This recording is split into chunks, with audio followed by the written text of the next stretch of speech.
दोस्तों, बिहार में जब से महागठबंधन की सरकार बनी है तब से और तेजस्वी यादव जब से स्वास्थ्य मंत्रालय की जिम्मेदारी लिए हैं, आए दिन चर्चा में रहते हैं।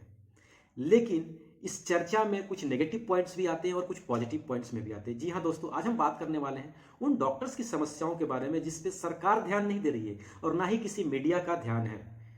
कुछ दिन पहले अभी एक ये प्रोविजन लाया गया कि सारे डॉक्टर्स को पंचिंग करनी जरूरी है, यानी बायोमेट्रिक अटेंडेंस लगाने जरूरी है।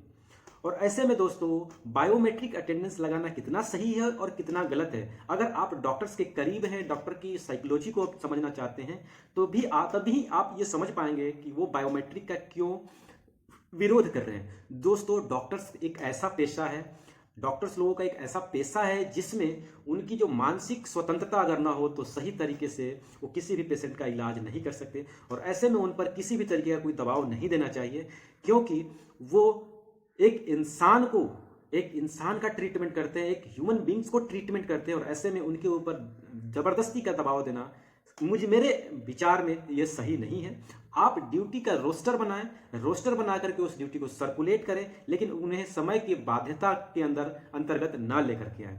वहीं दोस्तों, कुछ दिन पहले अगर हम बात करें तो स्वास्थ्य मंत्री तेजस्वी यादव आजकल किसी भी हॉस्पिटल्स में, स्पेशली खास करके पटना के हॉस्पिटल्स में, चाहे वो आईजीएमएस हो, पीएमसीएच हो या फिर एनएमसीएच हो, ये बड़े बड़े 3 हॉस्पिटल्स हैं पटना में, उनमें जाकर के औचक निरीक्षण करते रहते हैं और कुछ ना कुछ किसी का सस्पेंशन देते रहते हैं। अभी हाल ही में एनएमसीएच के सुपरिटेंडेंट को निलंबित किया गया है।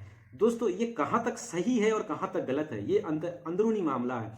लेकिन आप मूवी की तरह, नायक मूवी की तरह किसी को बिना तथ्य को जाने हुए आप ऐसा काम नहीं कर सकते।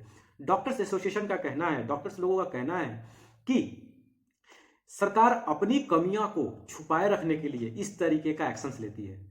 और मैं बताऊं दोस्तों, सरकार की नीतियों में कहीं ना कहीं प्रॉब्लम है और डॉक्टर उस प्रॉब्लम को डेली बेसिस पे फेस करते हैं।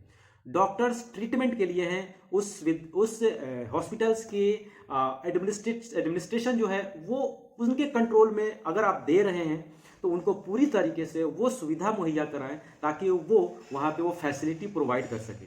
जी हाँ दोस्तों, एनएमसीएच के जो सुपरिटेंडेंट हैं, उनके निष्कासित होने से डॉक्टर्स लोगों के बीच विरोध का भाव है। लेकिन ये सत्य भी है दोस्तों कि विरोध होना भी चाहिए, क्योंकि कभी भी आप अगर किसी भी को भी निलंबित करती हैं तो बिना तथ्य की जानकारी के बिना आप उस पर किसी भी तरीके का कोई बड़ा एक्शन नहीं ले सकते। और मैं आम लोगों से भी यही कहूंगा कि आप लोगों को अगर उस हॉस्पिटल में सुविधा नहीं मिलती है तो ही आवाज उठाएं। अन्यथा ऐसा क्या हो रहा है कि अगर सरकार के बारे में 10 लोगों से पूछूंगा तो वो लोग बताएं, उनमें से कुछ लोग ये बताएंगे कि काम हो रहा है, कुछ लोग वो बताएंगे काम नहीं हो रहा। ये पर्सन टू पर्सन में भी वैरी कर सकता है, डिपेंड अपॉन देयर रिक्वायरमेंट्स।